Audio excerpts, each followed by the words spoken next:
আসি আল্লাহ জিকির করবো, বলেন সুবহানাল্লাহ। এই জন্য এই হাদিসের অনুযায়ী আগের আলেমরা বলতেন, আমরা আমল করতাম। দেখবেন আফম গাছ গাড়া আছে, কিন্তু এর ফল তো খোঁজ করো না।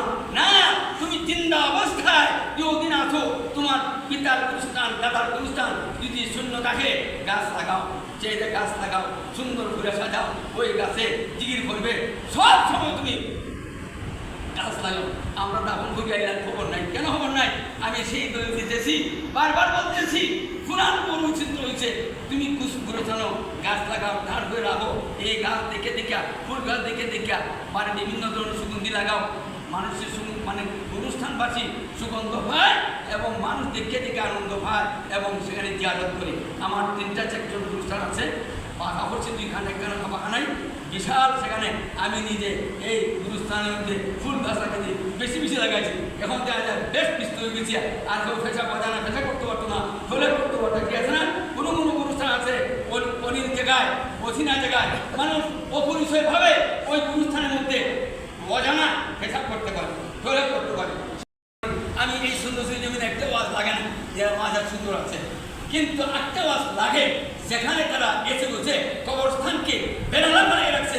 তাদেরকে অনুরোধ করছি, তোমাদের গুরুস্থানকে হেফাজত করো এবং ফাঁকা কোনো শর্ত না তোমার জন্য তৌফিক দেওয়া আছে করো, নতুবা তুমি বেড়া দাও, সুন্দর সাজিয়ে রাখো, ফুলের গাছে সাজিয়ে রাখো।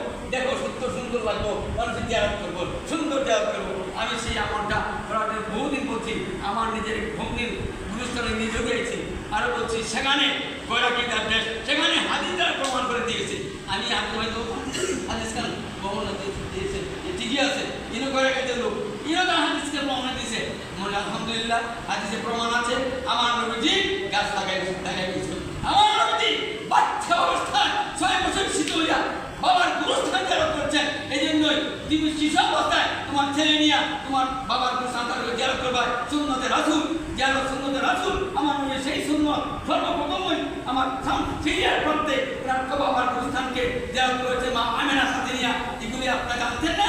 আমার নবীজি আগে শিক্ষা দিয়েছেন। আমি নবীজি 6 বছর শিশু হইয়া আমার বাবার গুরুস্থান জিয়ারত করছি। মা তো 6 বছরের শিশু দুনিয়াতে চলে গেলেন, আমার মাকে নিয়ে গেছি। বললেন সুবহানাল্লাহ। মা, তুমি ছেলেকে উদ্বুদ্ধ করে দাও, তোমার বাবার গুরুস্থান জিয়ারত করতে। বাবা ছেলে সন্তান থাকে না, আমরা এগুলোর থেকে আমরা ফরেজ থাকি, এগুলোর থেকে আমরা বঞ্চিত হই। আমরা যেন সেগুলো বঞ্চিত না হই, জিয়ারত বেশি বেশি জিয়ারত করবেন। শুক্রবার শনিবার তো বেশি, শনিবার জিয়ারত সূর্য রাত পর্যন্ত, বৃহস্পতিবার জিয়ারত, শুক্রবার সারাদিন রাত্র জিয়ারত করবেন। অটোমেটিক তোমার বাবা তোমার সাক্ষাৎ দিচ্ছেন। বলে সুবহানাল্লাহ। আমার নবী তারিখে মদিনা মুহাম্মদুর রাসূলুল্লাহ সাল্লাল্লাহু আলাইহি সাল্লাম যার মা বাবাকে বেশি বেশি জিয়ারত করবা, তারপরে নবী দুরূদ পড়বা, আমার নবী খুশি আনন্দিত হয়ে যাবে। আর মা বাবার গুরুস্থান জিয়ারত নাই খবর রাখো না। আর নবীকে ডাকতেছি, আমার নবী ফলো করেন তোমার আপন মূল জিনিস কি? মূল জিনিস কি? মাঝে মাঝে ফরমপুর তোমার মা বাবার জিয়ারত করে যাও। ফরমপুরি বিশ্বাস তোমার জিয়ারতের অপেক্ষা করে না, হাজার জিয়ারত করতেছে, তুমি তোমার মা বাবার জিয়ারত করে যাও। এদিকে বাবার বিশ্বাসের ঘর আইসো, তুমি জিয়ারত করতে তোমার মা বাবার গুরুস্থান জিয়ারত। ঠিক এই আমল করো, এই আমল দেশ করতেই করো, প্রত্যেকে জিয়ারত করতে হলেই তুমি গুরুস্থান সাফ রাখবাই, পরিষ্কার রাখবাই। তোমার গুরুস্থান পরিষ্কার থেকে, ফুলের বাগান থেকে মানুষের বহর জিয়ারত করবে। উনি একজন জিয়ারত পাইলে 2টা লাভ হয়। জিয়ারতকারীও নেককার হয়, আর জিয়ারত যিনি করবা যার লাগি ফাতিহা শরীফ বললো উনিও সব রাসেনি ভাই বলেন আলহামদুলিল্লাহ। এক বাবার গুরুস্থান সন্তান জিয়ারত করতেছে, করতে করতে প্রত্যেকদিন করে একদিন 2-1 গ্যাপ দিছে। শেষ করে একদিনে পরে যাওয়ার পরে দেখে মানে একটু তুঙ্গা গুরুস্থানের মধ্যে আছে বইছে, তো দেখে বাবার গুরুস্থান উন্মোচন হয়ে গেছে। বাবা গুরুস্থান থেকে বাবার সালাম দিয়ে আসসালামু আলাইকা ইয়া আবি, বাবা জব দিলেন ওয়ালাইকুম আসসালাম ইয়া বুনাইয়া। জব দেওয়ার পরে বললেন আব্বা জান বললেন ছেলেকে, বাবারে আমার সন্তান, আমার বুনাইয়া, এতদিন পর্যন্ত এগুলো তুমি আইছো, আর এখন কিছুদিন তুমি গ্যাপ দিলে, কারণটা কি? ওই সন্তান বলে আব্বা জান, আপনাকে যখন দাফন করেছি মৃত্যু হয়েছ, মৃত্যু হইয়া আমি যে আইছি না আইছি তুমি দেখলা কেমনে? বলেন বাবারে তুমি জানো না? আপনারা জানেন না, আমার জানা আছে। আমরা তো মৃত্যুর পর আমাদেরকে চিন্তার বিভিন্ন ধরনের ক্ষমতা দেওয়া আল্লাহর পক্ষ থেকে পেয়েছি।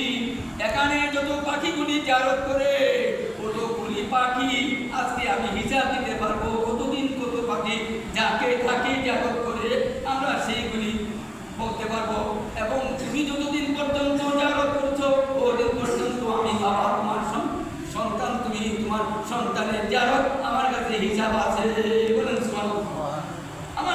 আছে, এই মুদ্রা খালি নয়, মুদ্রা এতেকালের ঘরে তাদের ক্ষমতা দেওয়া হয়, তাদের গুহ চিন্তা হইয়া তুমি আওলাদের দেখে এমনকি আওলাদের ঘরে ঘরে তাদের চক্র লইতে পারে। বলেন সুবহানাল্লাহ।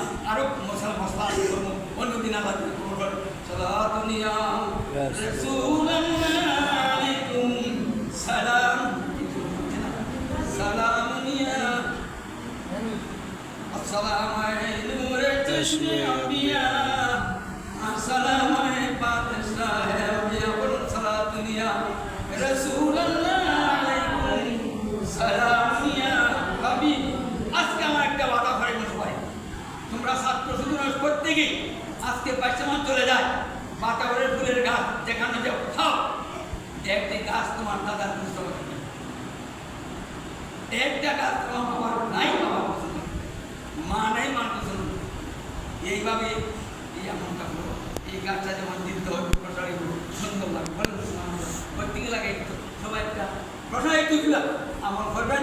আমি অনেকেই ঘরাই দিছি তো যে আমার মসজিদে আমি এই আলোচনা করছি এবং বলতে করছি আমার বাবার গুরুস্থানের বেশ গাছ খাদ্য দেয় আটটা যেগুলো গাছ এখানে গুরুস্থানের গাছ গুরুস্থানের ভালো করতো আর যদি খাওয়া নিয়ম চাইটা লাগাই ভাই আর ওই গুরুস্থানের গাছ যেন প্রসার হইব ওই গাছটা আবার গুরুস্থান লাগাই খেয়াল রাখবেন। ওই গুরুস্থানের গাছ আল্লাহ জিকির করে বাবা যার যার গুরুস্থান শূন্য আছে এই ছাত্র দিয়া আর একটু আত্মগুলো দিও এই জায়গা আছে তোমার মা দাদা তারপরে যা করো না তারা সুগন্ধি মরবার সময় আমরা দাফনের সময় আত্মগুলো দিছি না, তুমি চিন্তা থাকতে সব সময় আত্মগুলো দেও তোমার মা বাবার গুরুজন। আমি দলিল দিলাম এতে দলিলে কোনো চট্টগ্রাম যাওয়া লাগতো না, পাকিস্তান যাওয়া লাগতো না, আমি যথেষ্ট যদি দিন না পারি আর একজন টিচার আছে প্রিন্সিপাল যদি তুমি সমাধান করো তাহলে প্রিন্সিপাল চোখে লাগি আমি তো মাস্টার ছিল ভাবে তোমরা এগুলো সমাধান দেও না লাগি মানুষ কিছু কিছু আখলাপ নেই। আল্লাহ ربنا ظلمنا انفسنا وان لم تغفر لنا وترحمنا لنكونن من الخاسرين ربنا اللهم اغفر لنا ولوالدينا ربنا كما ربيانا صغيرا رب ارحمهما كما ربياني صغيرا وارحمنا سورة عين الرسول يا نبي بما ختم مولا كريم الله আজকের দিনে আমার নবীজি ঈদ মিলাদুন নবীর তারিখ চলে যাচ্ছে। আল্লাহ আমার নবীর পাক রোজা করে আমাদের মকবুল দুরুদ সালাম সম্মানে পৌঁছে দাও। আয় আল্লাহ সাবিন তাবিন তাবিন ফলাবে রাজনা জান ওয়াসিন সালাম সিদ্দিকিন আবিন তোমার পাকে পৌঁছে দিন। আজ আমি এবারে বাইতুল্লাহ নামকে নিয়ে উমরা হয়ে গিয়েছিল না আল্লাহ তুমি সর্ব অবস্থায় তুমি কবুতে লাহিরান করে দিন। আল্লাহ ওনার চাহিদামূলক যারা যাই করবার আছে আল্লাহ ওনাকে শক্তি কবুতে লাহিরান, আল্লাহ ওনা আমাদের জন্য দোয়া করবে। আমরা সবাই ওনার জন্য আল্লাহ সুস্থতার জন্য দোয়া করি।